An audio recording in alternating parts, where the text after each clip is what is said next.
I'd like to take a few minutes to talk about theorems from sections 8.4 and 8.5.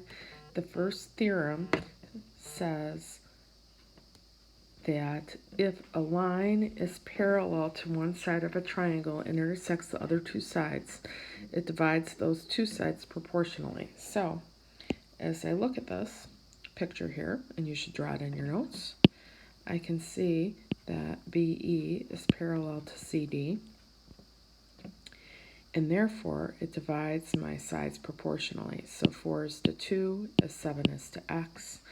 I can solve that, or I could write 4 is to 7 as 2 is to x. Either way works. So this becomes 4 over 2 is 7, as 7 is to x, and we cross multiply. I'm going to call this segment there x. So that's 4x equals 14, or x equals 7 halves. So now I found ED, and I also want to find CD, and that's a little bit different because CD is not a side of the triangle that's divided. This happens because I have a triangle here, and I also have this larger triangle on the outside. And these two triangles are similar. That's because since BE is parallel to CD, it creates some congruent angles. I also have this top angle here that's congruent to itself in both triangles.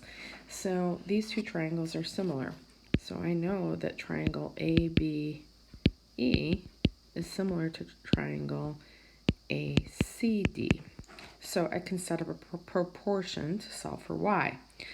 I'd say 4, that's coming from here, left side over left side is equal to the bottom over the bottom, or short is to long as short is to long. So I have 4 is to 6, that is this whole side here, as 6 is to y. So 4 is to 6 as 6 is to y. Now I can cross multiply and solve, or I could simplify here. That would be 2/3 equals 6 over y. So that becomes 2y equals 18, or y is equal to 9. So now I know CD is equal to 9. So that is how you apply Theorem 65. Okay, the next theorem says if 3 or more parallel lines are intersected by 2 transversals, the parallel lines divide the transversals proportionally. So in looking at this, I know I'm given A is parallel to B, is parallel to C, is parallel to D. So I have all these horizontal parallel lines. And then I know that it divides the transversals proportionally. So this piece here, FG, relates to KM the same way 2 relates to MO as 8 relates to OP. So let's look at what's given, and we're supposed to find KM. So it says they're parallel, and also that KP, that's this whole segment there, is 24. And I'd like to find KM. I'm going to call that X. So I can now say that this whole segment here relates to 24 as 5 relates to x. And that whole segment is, let's see, it's hard for me to see it, 5 plus 2 plus 8. So 7 plus 8 would be 15. 15 is to 24 as 5 is to x. So we can simplify this. Let's see. 3 goes into 15 and 24 both. So this would be 5 over 8.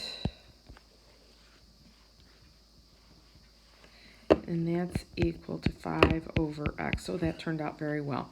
So I could cross multiply and find x, but I can see from this that x must be 8. So that is what KM is, and that is how you apply Theorem 66. The next theorem says if a ray bisects an angle of a triangle, it divides the opposite side into segments that are proportional to the adjacent sides. And this is the angle bisector theorem. And if I can think about a theorem that kids forget, it's generally this one. It's a very commonly missed question on tests for some reason or another.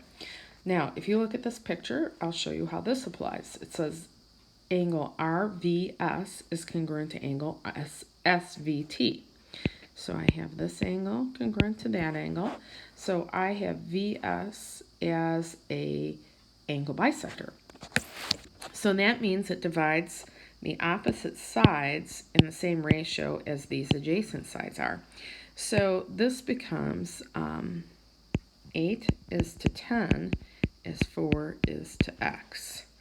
Let's see here. I'm going to simplify 8/10 to be the 4/5, and that works out quite well for me. Hold on. Because now, let's see, I know that x must be equal to 5, or I could cross multiply. So that's how you apply Theorem 67. Now you should be ready to do geometry problems from sections 8.4 and 8.5. Have a great day.